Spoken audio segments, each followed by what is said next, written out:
Hello and welcome to NewsClick. The Supreme Court this week pulled the rug out from under the feet of the BCCI in its damning judgment where it held that numerous members of the BCCI did have conflicts of interest in the IPL case. To discuss the matter, we have with us Srinivasan Ramani from the Economic and Political Weekly. Thanks, Srini, for being with us today. Hi. Now, could you quickly take us through the salient points of the judgment? Why is this so important? Yeah, as you also pointed out, the most salient point of the judgment is is how the BCCI has interpreted how the Supreme Court has interpreted the conflict of interest, issue with the BCCI President N. Srinivasan. And Srinivasan, as you know, while he refutes that he owns any substantive shareholding in ICL, it's very clear that he and his family, his extended family, has almost close to 30% of the shareholding in India Cements, which actually is owns Chennai Super Kings, and the BCCI tried to address that problem by actually coming up with a clause in its constitution which actually allowed administrators who are part of the BCCI to have shareholding in the teams in the IPL.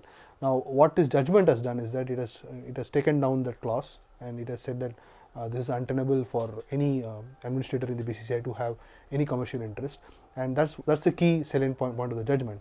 So what it effectively means is that Srinivasan has to either give up the role of the president. He has to choose between presidency and the CSK. How it's going to happen, it's nebulous at this point of time, because the court has just given 6 weeks for the BCCI to come up with re-elections. So if Srinivasan wants to stand for elections, he has to give up his shareholding, and that means that India Cements has to give up on. An interesting point, based on what you just said, is how has the Supreme Court actually gone into an adjudication of the validity of a particular clause in the IPL constitution or in the BCCI that the BCCI has drafted.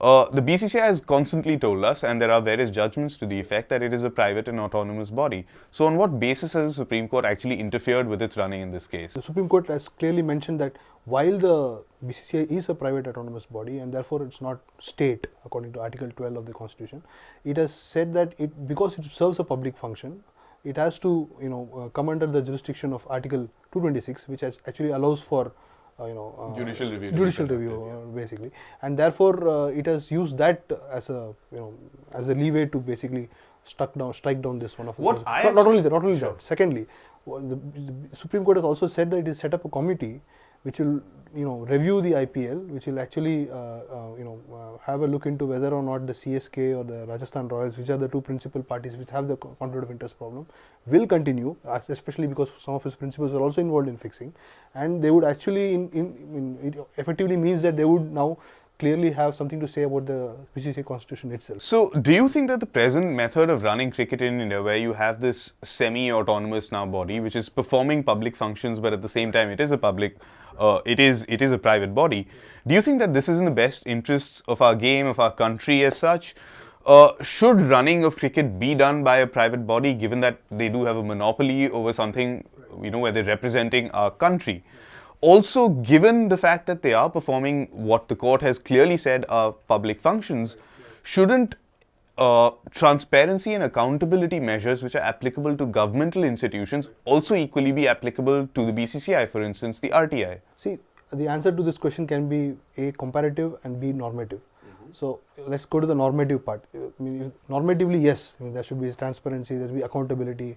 These two concepts have never gone well with the BCCI, which has been one of the most opaque institutions in India. So do you think this judgment is a step in the right way in terms of ensuring transparency and accountability in the process? Absolutely. Step in the right direction, which actually forces the BCCI to be serious about transparency and accountability, which the BCCI has never been. It is only been in the breach of these things that the BCCI has been seen in public light.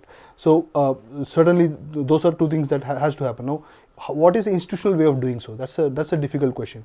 Does it mean that the BCCI should continue as a private autonomous body and incorporate these things and as a form of corporate governance, or there should be a structural change in which the BCCI is being run? That's where you have to get to the comparative aspect. In the English Cricket Board and the Australian Cricket Board, for example, they are run as public companies with limited guarantee. So limited by guarantee. Limited by guarantee. So that's one way of running this. I am not so confident about converting BCCI from the Societies Act to the Companies Act, if that's going to solve the problem per se. I think the BCCI is just an animal which is reflective of the crony capitalist environment in this country today. So I would say that it would be ideal if the BCCI is converted into a public trust, which is brought under public scrutiny, and in any case it performs a public function. Everybody who is bothered about cricket in India, have to basically, I mean, the BCCI runs cricket in India, and cricket is pretty much related to public interest in this country today. So why is it the case that it should be run only as a private autonomous body?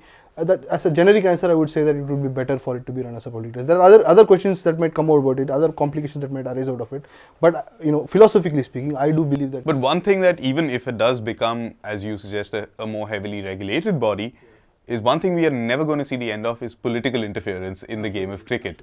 Now, do you think that this decision could help in freeing the game of, of being in the clutches of political and corporate influence? I don't think so. I mean because to me that's actually at the bottom of this entire problem with the absolutely, IPL absolutely, and so on. Absolutely. And mere judicial reviews and mere judicial adjudications on these issues cannot change the underlying problem. You see, the Supreme Court, for example, has asked for elections to be held in six weeks' time. But we know that almost 1/3 of the cricket associations, I mean, state cricket associations, are controlled by BJP members, for example. So, I mean, and therefore, if N. Srinivasan is in the good books of BJP, there is a way in which he can still retain power through proxies and other matters. Okay, so this is a structural problem in running Indian sport today. So that cannot be simply done by adjusting institutions and so on. So do you think that this is something actually the court should have gone into and gone further into this issue of the murky sort of links between corporate companies, political?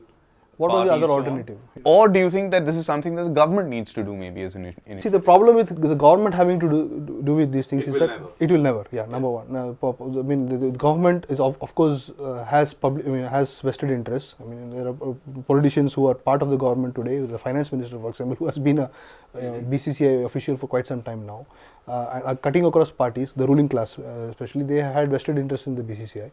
So I don't think the government per se would have done anything specifically to. Though the Supreme Court does specifically talk about how it is only the government's forbearance in entering into the space which gives the BCCI its monopoly. Absolutely. I think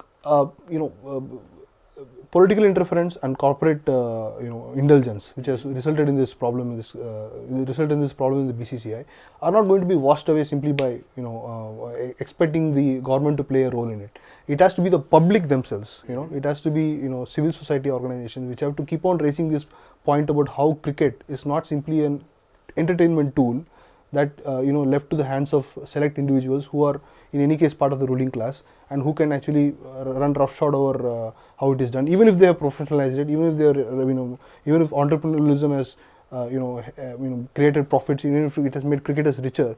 All kind of murkiness have also been part of the system. So therefore, it has to be the role.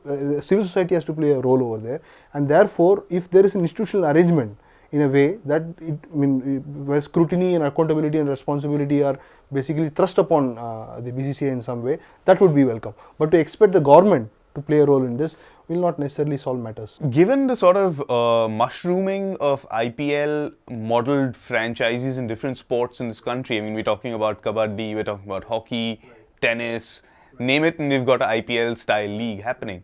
So does this conflict of interest issue, the way it's been adjudicated by the Supreme Court, actually lay down a very, very important pointer for these other sports as well? Absolutely. And in trying to ensure that these other sports also are free. The only difference is that other sports don't have that amount of humongous revenues. Yeah. So I mean, the level of murkiness that you associate with the BCCI is not necessarily what.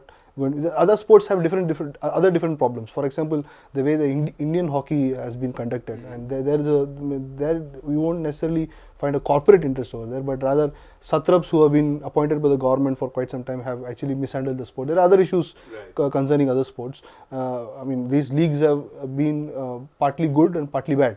Partly good in the sense that they have also brought in money, and therefore it has given avenue for talent which was not available before.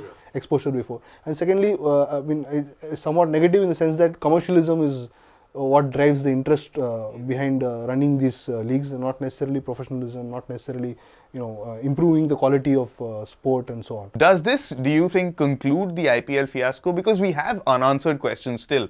We have issues like the conflict of interests, which are still apparent, whether it's your various commentators, people like Ravi Shastri and Sunil Gavaskar who hold so many posts within and outside the BCCI, it's even difficult to figure out what they're doing. Then you have issues of various cricketers who have been named, not named, but mentioned as possibly having indulged in fixing. There are various other franchisees also who have had aspersions cast against them. So what happens now to this entire IPL sort of mess? The mess will continue for quite some time. I mean, there is no question about the fact. I mean, I have written about this sometime before that the way the IPL has been structured, right, in which you have clear crony capitalist interests running the game, rather than public interest running the show. It is structured in such a way that it is going to continually having this kind of mess being generated now and then. Okay, so that brings to more philosophical question. Why do we need something called the IPL? I mean, why do we need sport at all? For example, the idea for sport was always been that sport is part of a national development process. Okay, it provided a avenue for youth to indulge in team building, indulge in character building. Sport has a role to play in the developmental process, wherein you give an avenue for for athletes, for youth to basically express express their abilities, right? So that was always been the idea, and participation by citizenry in an activity that builds cohesion, builds team building and so on. That's been the idea for sport. What sport has been reduced now is simple spectatorism. So I think that's a good note to leave today's conversation on. Thank you, Srini, for joining us, and we hope that this is just the beginning of a process of cleaning up cricket in India. Thank you for watching.